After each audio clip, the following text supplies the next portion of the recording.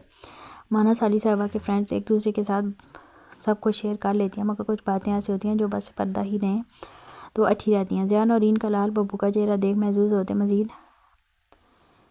مزید اسے خفت میں مبتلا کر گیا، جبکہ ثنا مزید دانت نکالنے لگی۔ بکواس بند کرو ثنا اور دفعہ ہو جو کچن میں جا کر مما کی ہیلپ کرو۔ وہ خواہ مخواہ ثنا پر بڑکی تو ثنا اپنی ہنسی دباتی شرافت سے باہر نکل گئی، جبکہ اب ضیاء کہکا لگا کر ہنس پڑے۔ اس سے پہلے وہ اس پر الٹ پڑتی، نورین کی مما انہیں کھانے کے لیے بلانے آ گئی۔ آج سلطان صاحب نے داماد کے اعزاز میں بذات خود کھانے کا انتظام کروایا تھا، تبھی ضیاء نے بھی ہلکا پھلکا کھانا پیٹ بھر کر انجوائے کیا تھا۔ اس کے لبوں پر ٹھہری معنی خیز اور شریر مسکراہٹ سے نورین خواہ مخواہ تپنے لگی۔ آخر سلطان صاحب نے بیٹی کو دوبارہ طائف کے ساتھ مطمئن ہو کر رخصت کیا۔ یہ انہیں چادر اب نورین کے لیے پرفیکٹ لگنے لگا تھا۔ میرون 3 پیس میں وہ نک سک سے تیار دراز قد خوب رو نقوش کے ساتھ بے تحاشا ہینڈسم لگ رہا تھا۔ خلاف توقع وہ سنجیدگی سے ڈرائیونگ کر رہا تھا۔ ادھر سرخ اور گرے امتزاج کے ہلکے کامدار سوٹ میں ہلکا میک اپ کیے وہ اپنے گھر والوں کے ضیاء ادھر کو اتنا پروٹوکول دیے جان پر خواہ مخواہ کوڑ رہی تھی۔ ماما اور پاپا ریسیپشن کا کہہ رہے تھے۔ آخر ضیاء نے خاموشی توڑی تھی۔ تو پھر تم نے کب کہا؟ نورین نے بے تاثر لہجے میں پوچھا۔ منع کر دیا، ضیاء نے سادگی سے کہا تو نورین نے چھو کر اس کی جانب دیکھا۔ لاسٹ سیمسٹر کے پیپر اینڈ ہونے تک پینڈنگ نہیں رکھیں، ڈیٹ مل گئی ہے پیپر کی، تم بھی تسلی سے تیاری کرو، اور اگر رزلٹ کے بعد فیوچر میں کچھ کرنے کا پلان ہے تو میری طرف سے پوری سپورٹ ہوگی، ضیاء نے مسکرا کر کہا تو نورین نے اس کی جانب دیکھے گی۔ ویسے اکثر لڑکیاں تو ڈاکٹر بننا چاہتی ہیں، آج کل تم اپنا بتا دو کیا کرنے کا شوق ہے، کیا ارادہ ہے؟ ضیاء نے دلچسپی سے پوچھا تھا۔ نہیں، میں نے اس بارے میں کبھی کچھ نہیں سوچا، کچھ نہیں کرنا چاہتی میں، نورین نے سادگی سے جواب دیا۔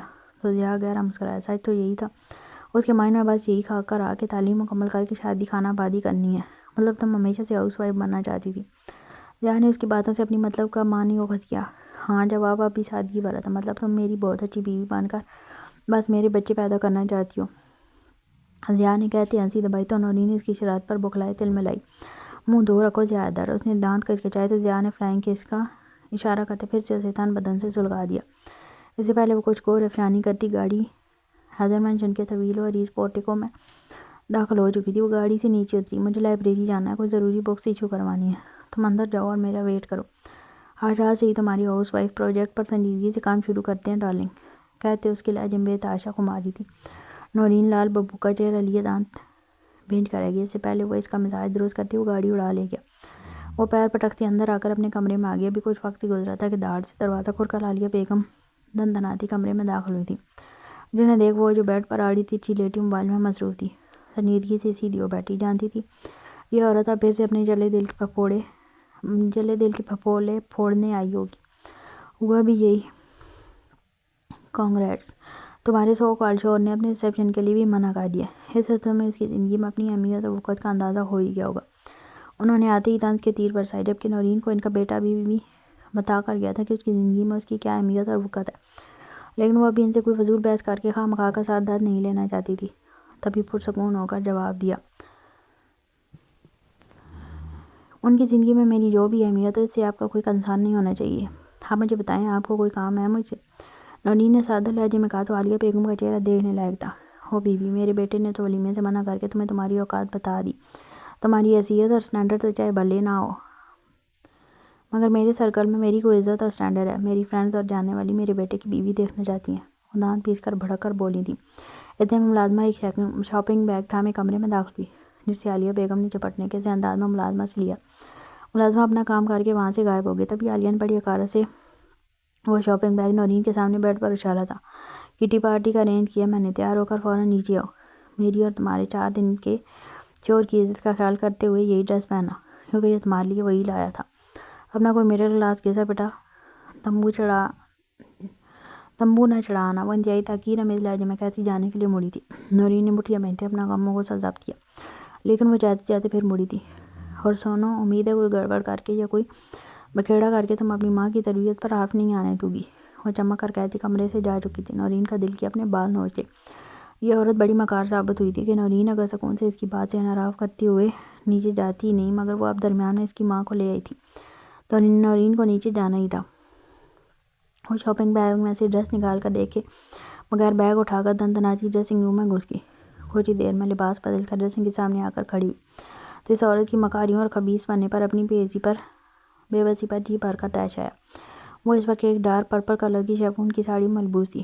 پلو اور بارڈر پر بلیک ڈائمنڈ سٹون کا کام تھا۔ بلیک بلاؤز ہاف سلیو لیس کے ساتھ، آگے پیچھے کا گلا کافی گہرا تھا، اوپر سے بلاؤز بھی چھوٹا تھا کہ آدھا انچ کمر صاف نظر آ رہی تھی۔ لباس میں اس کی دودھ یا رنگت ایک چاندنی کی طرح دمک رہی تھی، مگر اتنی بےہودگی، بے پردگی اور بے حیائی پر وہ جل بن کر کوئلہ ہوئی تھی۔ لیکن بے بسی تو یہ تھی کہ کوئی آپشن پاس نہیں تھا۔ ہاں، یہ سوچ کر تسلی ضرور ہوئی کہ عالیہ خواتین کا بول کر گئی تھی تو پارٹی میں صرف خواتین ہی ہوں گی۔ نورین کموں کو سلسلے ملاتی ہلکا سا تیار ہوئی اور بلیک کلر کی ہلکی پھلکی جیولری پہن لی۔ سیاہ لمبے بالوں میں برش پھیر کر پچھلے گلے کو کور کر لیا اور سینے پر اچھے سے پلو اوڑھ کر وہ اپنا اعتماد بحال کرتی اطمینان سے سیڑھیاں اتر کر نیچے اتری تھی۔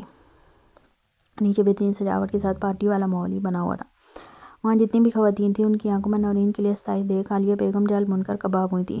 نورین نے سب کو مسکرا کر سلام کیا تھا، مگر مجبوری تو یہ تھی کہ وہ یہاں کافی سارے چہروں میں اپنی حاست ساز کے علاوہ کسی کو جانتی بھی تو نہیں تھی۔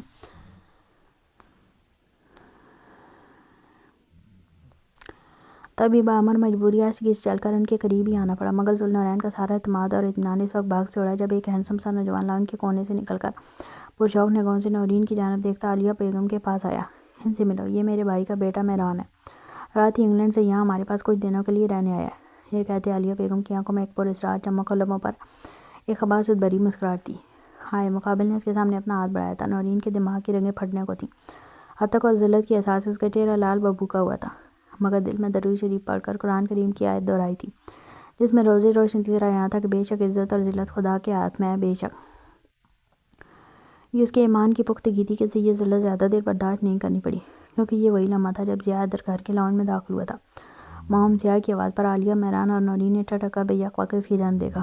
اسے دیکھ جہاں نورین کے چہرے پر بے بسی کے ساتھ سکون جیسا احساس چھایا تھا تو عالیہ کا چہرہ فاق ہو چکا تھا، چہرے پر مدنی سی چھا گئی کہ یہ تماشا کرنے سے پہلے اس نے بیٹے سے بار بار پوچھ کر اس بات کی تصدیق کی تھی کہ وہ آج سارا دن گھر میں موجود نہیں رہے گا۔ وہ چہرے پہ خطرناک ہتک سنجیدگی اوڑھے ان کے قریب آیا تھا۔ یہ سب کیا ہو رہا ہے مام؟ اس نے اس سنجیدگی سے پوچھا تھا اور اپنا کوٹ اتار کر خود میں سمٹی کھڑی نورین کے کندھوں پر ڈالتے اس کے کندھے کے گرد اپنے بازو حمال کرتے اسے بھرپور تحفظ کا احساس دلایا تو نورین نے نم آنکھیں لیے سر اٹھا کر اس کی جانب دیکھا تھا، جو فی الحال نورین کی جانب متوجہ نہیں تھا۔ کچھ خاص نہیں، میری فرینڈ میرے بیٹے کی بیوی کو دیکھنا چاہتی تھی تو اس پارٹی کا ارینج کیا تھا۔ عالیہ کا لہجہ معدوم تھا، جانے بہت غور سے ماں کے تاثرات جانتی تھے، مگر آپ نے تو مجھ سے کوئی ذکر نہیں کیا تھا اس پارٹی کے بارے میں، اور پاپا باخبر ہیں اس سب سے۔ ضیاء کے ایک اور سوال پر عالیہ بیگم گڑبڑائیں، کوئی جواب نہ بن پڑا تو خاموش رہی۔ میرا خیال ہے نورین یہاں کمفرٹیبل نہیں ہے، میں اسے روم میں لے جا رہا ہوں، آپ لوگ انجوائے کریں، جس نے دیکھنا تھا دیکھ لیا ہوگا۔ ضیاء کا لہجہ خطرناک حد تک سنجیدگی اوڑھے تھا، لیکن عالیہ نے دانت پیس کر کچھ کہنا چاہا، مگر ضیاء نے انہیں ایسی نگاہوں سے دیکھا تھا کہ اگلا لفظ ان کے حلق میں پھنس گیا۔ ضیاء گمسم کھڑی نورین کا ہاتھ تھام کر اسے لیے اپنے کمرے میں آیا تھا۔ وہ غصے کی شدت سے کمرے میں آیا تھا، اپنے چچا کے سامنے انہیں تو مطمئن کر دیا تھا کہ غصہ نہیں ہے، لیکن وہی جانتا تھا کیسے خود پر اپنے طیش پر ضبط کر رہا تھا۔ پرویز کو بھیج کر کمرے میں آیا تو وہ بیڈ پر بیٹھی نظر آئی۔ وہ دانت پیستے ایلف کی جانب بڑھا اور ایک جھٹکے سے اسے اپنے مقابل کھڑا کرتے ایلف کی آنکھوں میں گھورا تھا۔ کیا بکواس کر رہی تھی تم باہر؟ اس نے غصے سے پھولی سانسوں سے پوچھا۔ ایلف نے اپنی روح میں قرب و اذیت کے پنجے سے گڑھے محسوس کیے۔ میں پوچھ رہا ہوں کیا بکواس کر رہی تھی؟ تمہیں معلوم ہے باہر کس سے کیا بکواس کر کے آئی؟ وہ بری طرح ڈر رہا تو ایلف نے آنکھیں میتے اسے جھٹکے سے خود سے دور کیا۔ جانتی ہوں، تت تمہارے چچا تھے۔ ایلف نے چیخنے کی کوشش کی پر غصے کے بعد مزید الفاظ اٹکنے لگے۔ اپنے اس طرح اٹکنے پر اسے شدید غصہ آیا۔ وہ بکواس کیوں کی ایلف؟ اگر تمہارے کہنے کا مطلب کیا تھا؟ دانت پیستے عاشق نے اپنی مٹھیاں میل لی۔ سچ کا کہا ہے کیونکہ تمہارے چچا درندہ ہے۔ وہ عارضہ کے منہ پر پھنکاری۔ عارضہ کی آنکھیں اور چہرہ انتہائی حد تک سرخ پڑنے لگا، دماغ کی رگیں جیسے پھٹنے لگتی۔ یہ بکواس ہے، اپنے الفاظ واپس لو گی تم ایلف؟ ان سے معافی مانگو گی ابھی؟ Got it? ساری باتوں کو نظر انداز کرتے عاشق نے انگلی اٹھاتے اسے وارن کیا تو ایلف کے ماتھے پر کئی بل پڑے۔ مر کے بھی نہیں مانگوں گی معافی کا، کیونکہ میں سچی ہوں۔ تت تمہارے اندر سچ سچ سننے کا حوصلہ نہیں ہے۔ تت تم ہو بزدل۔ آپ کی وہ طنزیہ ہنسی تو عاشق نے چہرہ موڑ کر زور سے سانس لی جیسے اپنے اندر اٹھتے اشتعال کو ضبط کرنے کی کوشش کی ہو۔ تت تمہارے اندر سچ سننے کی ہمت نہیں ہے، ورنہ تمہارے باپ کا سچ بھی بتاتی۔ ایلف کی اس بات پر عاشق زیادہ پتھر ہوا تھا، بالکل برفیلے پتھر کی مانند ٹھنڈا۔ پتھرائی آنکھوں سے پلٹ کر ایلف کو دیکھا۔ تت تمہیں یہ تو معلوم ہے کہ میرے بھائی نے تمہارے باپ کو مارا پر وجہ معلوم ہے کیوں مارا؟ کیونکہ تمہارا باپ ریپسٹ چٹاک ایلف کے الفاظ منہ پر پڑنے والے تھپڑ کے باعث منہ میں ہی رہ گئے تھے۔ تھپڑ اتنا شدید تھا کہ وہ تیورا کر زمین پر منہ کے بل گری تھی۔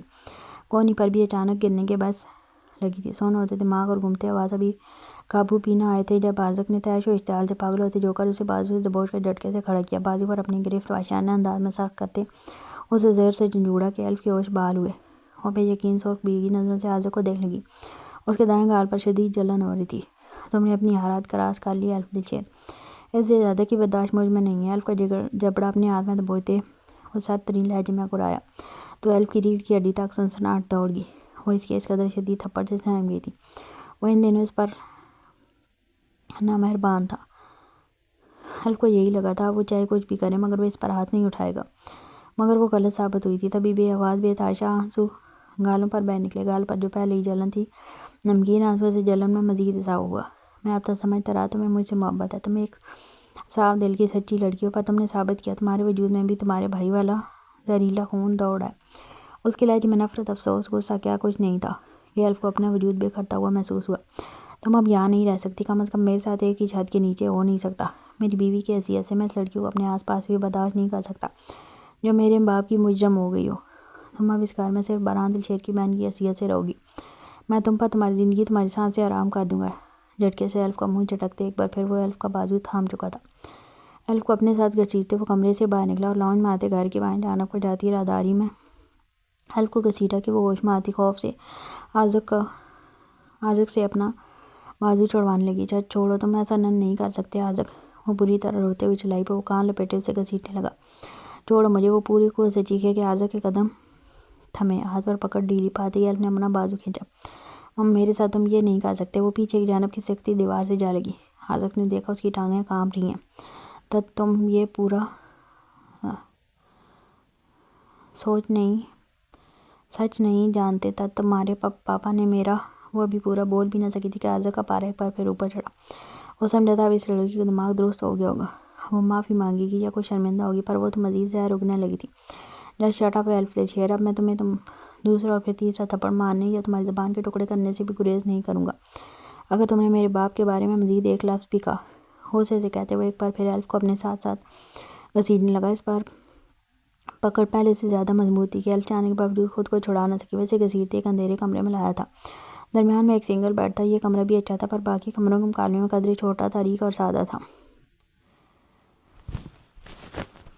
جانتی ہو یہ کون سی جگہ ہے؟ اسی کمرے میں میرا باپ سے سکتے ہوئے مرا تھا۔ غصے سے دھاڑ سے اس نے ایلف کو بیڈ پر دھکیلا تو ایلف کا وجود ساکت ہوا۔ اسی پنکھے پر لٹک کر انہوں نے خودکشی کی تھی۔ وہ اور زیادہ زور سے چیخا تو ایلف نے پتھرائی نظروں سے اس پنکھے کو دیکھا۔ اچانک اسے اس کمرے سے خوف محسوس ہوا، شدید خوف۔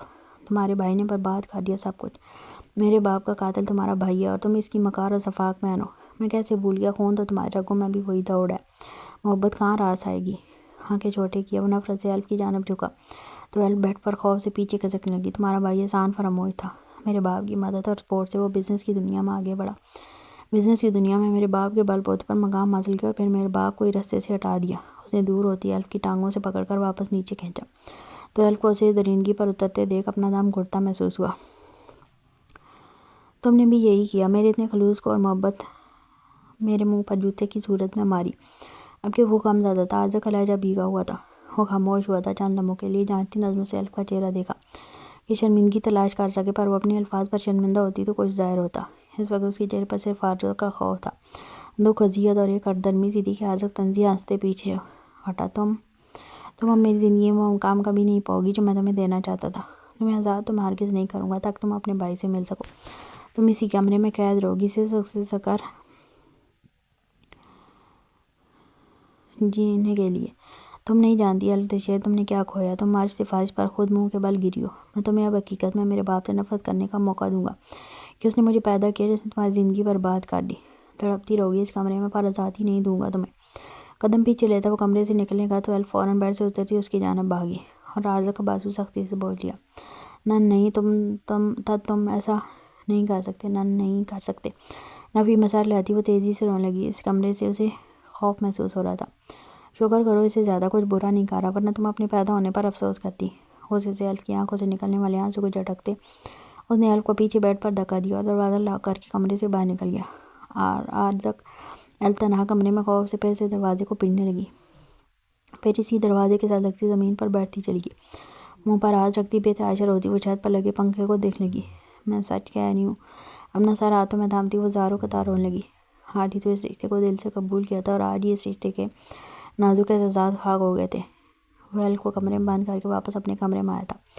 زوردار آواز سے دروازے کو بند کیا۔ ایک دھاڑ کی آواز کے بعد کمرے میں خاموشی چھا گئی۔ کمرہ بالکل خاموش تھا، ایک وحشتناک خاموشی۔ پھر ایک دم جلال ماتا وہ کمرے کی ایک ایک چیز زمین بوس کرتا اپنے اندر کا اشتعال باہر نکالنے کا۔ اس کا غصہ کسی طور کام نہیں ہو رہا تھا۔ اسی کی بیوی، اسی کی محبت، اپنی نفرت میں اس کے باپ کو ریپسٹ بول چکی تھی۔ پورے کمرے کا عشر بگاڑنے کے بعد بھی جب اندر کی گھٹن کم نہ ہوئی تو وہ زمین پر گھٹنوں کے بل بیٹھتا بری طرح سے سکنے لگا۔ وہ جوان بھرپور توانامات بے بسی کے احساس سے تڑپے رو رہا تھا۔ کوئی بھی اس کے دل کو دیرتا تو وہ منہ توڑ جواب دیتا، پر اس کے دل کو زخمی کرنے والی کوئی اور نہیں اسی کے دل کی مکین تھی۔ اپنے بال مٹھی میں دبوچتا وہ آنکھیں مید گیا۔ شاید محبت اسے راست نہیں آئی تھی، محض 2 راتوں کی چاندنی تھی، پھر اس کی محبت خود اس کے لیے اندھیری رات ثابت ہوئی تھی۔ منہ پر روشنی کی کرن پڑی تو اس کی بند پلکوں میں جنبش ہونے لگی، پھر بے چینی سے کروٹ بدلی تو کسی کی نظروں کی تپش دھوپ کی کرنوں کی تپش سے زیادہ تیز ثابت ہوئی تھی۔ یہی وجہ تھی کہ اپنی بوجھل آنکھیں کھولیں تو نظریں مقابل کی سرمئی گہری آنکھوں سے ٹکرائیں۔ وہ اس کے بہت قریب تھا، وہ تقریباً اس کے پہلو سے لپٹی ہوئی تھی۔ زرمش یکدم جھٹکے سے اٹھ بیٹھی، دل تیزی سے دھڑکنے لگا۔ زاویار خانزادہ اسے یوں بیٹھتا دیکھ دلکشی سے مسکرایا اور خود بھی بیٹھتا بیٹھ کر ان سے ٹیک لگا گیا۔ زاویار کے چہرے کی مسکراہٹ بہت گہری تھی۔ وہ زرمش کی پشت پر بکھرے بالوں کو دیکھ رہا تھا۔ زرمش جو اپنی آواز سنبھالتی ذہن پر زور ڈالنے کی کوشش کر رہی تھی کہ کیا ہوا تھا، کیونکہ جہاں تک اسے یاد تھا رات وہ بارش میں بھیگ رہی تھی اور اپنے مرنے کی دعائیں مانگ رہی تھی۔ پھر وہ کمرے میں بستر پر کیسے؟ پھر اچانک نظر اپنے وجود پر موجود زاویار کی ٹی شرٹ ٹراؤزر پر پڑی تو دل دھک سے رہ گیا۔ وہ بے یقینی سے اپنے وجود کو تکتی اچانک حیرت سے پھٹی آنکھوں سے زاویار کو دیکھنے لگی، جو شرٹ لیس نگاہوں میں دنیا جان کی شوخی اور معنی خیزی لیے اسے ہی دیکھ رہا تھا۔ کیا کچھ نہیں تھا اس کے خمار آلود بہکی ہوئی نظروں میں کہ زرمش کا چہرہ سرخ پڑنے لگا۔ پھر اس کی بننا سینے پر نظر پڑی تو فوراً نظریں پھیرتے کسی اچھوت کی طرح بیڈ سے اتری۔ زاویار نے بغور اسے دیکھا۔ وہ ہلکی ہلکی لرز رہی تھی، جیسے کچھ قبول کرنا چاہ رہی ہو پر ذہن قبول نہ کر پا رہا ہو۔ زاویار نے اس کم اوقات لڑکی کی کم عقلی پر ایک گہری سانس کھینچی۔ کیا ہوا؟ تمہاری طبیعت ٹھیک ہے؟ زاویار نے بیڈ سے اترتے اس کی جانب قدم بڑھائے تو وہ یکدم قدم پیچھے لے گئی۔ یہ میرے کپڑے؟ اسے سمجھ نہ آیا وہ کیا پوچھے، بس دل نے شدت سے دعا کی ویسا کچھ نہ ہوا جیسے ظاہر ہو رہا تھا۔ تم واضح انداز میں دیکھ سکتی ہو یہ تمہارے نہیں میرے کپڑے ہیں، پر تم پر جچ رہے ہیں۔ زاویار نے اسے دیوار سے لگتے دیکھ اس کی ایک جانب ہاتھ رکھا۔ اس کا خماری میں ڈوبا سرشار لہجہ زرمش کو بہت کچھ کھٹکا رہا تھا۔ میرے کپڑے بمشکل زاویار کی نظروں میں دیکھتے پوچھا تو اس کی خوفزدہ نظریں دیکھ زاویار کے لیے خود پر ضبط کرنا مشکل ہو گیا۔ یا تم اتنی معصوم بچی تو نہیں ہو جو ایسی باتیں سمجھ نہ سکو؟ اب میں شرٹ لیس ہوں اور تم میرے کپڑوں میں ہو، تم خود سمجھدار ہو، میرے بتانے کی ضرورت نہیں۔ زاویار کے کہنے کی دیر تھی، زرمش کی دھڑکنیں سست پڑنے لگیں۔ جھوٹ اس کے منہ سے محض اتنا نکلا تھا کہ زاویار نے نفی میں سر لاتے چہرہ اس کے قریب کیا۔ آنکھیں بند کرو اور محسوس کرو، تمہاری روح میں روم روم میں بس میرے لمس کی تپش بھری خوشبو خود احساس دلا دے گی، سچ ہے یہ جھوٹ؟ زاویار نے نرمی سے اس کے گال پر ہاتھ پھیرا تو زرمش کی آنکھیں اپنی بے بسی کمائیگی کے احساس سے پانی سے بھرنے لگیں۔ نہ میری جان، اس میں رونے والی تو کوئی بات نہیں ہے، آج نہیں تو کل یہ تو ہونا ہی تھا۔ وہ صاف جھوٹ کہہ رہا تھا، اس کا ضبط آزما رہا تھا، چاہتا تھا وہ اپنی چپ توڑے سے لڑے جھگڑے اپنے اندر کا غبار باہر نکال کرے۔ ہم میرے ساتھ ایسا نہیں کر سکتے۔ وہ یکدم چیختے زاویار کے سینے پر ہاتھ رکھتی اسے خود سے دور کرنے لگی، لیکن زاویار نے اس کے وہی ہاتھ تھام کر دیوار سے لگا دیا۔ وہ بری طرح سے سکنے لگی۔ ایسے ماتم کاری ہو جانب جیسے میں نے کوئی ناجائز کام کر دیا ہے۔ کل رات ٹھنڈ سے کام تھی، تم خود مجھ میں سمٹنے کی جستجو میں تھی، تو میں نے تمہارے نازک وجود سچ میں خود میں سمیٹ لیا، تو کیا غلط کیا؟ سادہ سے لہجے میں کہی اس کی بات پر زرمش کی آنکھیں ایک بار پھر پھٹیں۔ ایسا نہیں ہو سکتا، میں ایسا نہیں کر سکتی۔ وہ بھیگی پلکیں لیے معصومیت سے نفی میں سر لانے لگی۔ زاویار نے اپنا چہرہ اس کے چہرے کے قریب کیا، یوں کہ اس کی سانسیں زرمش کی سانسوں سے ٹکرانے لگی۔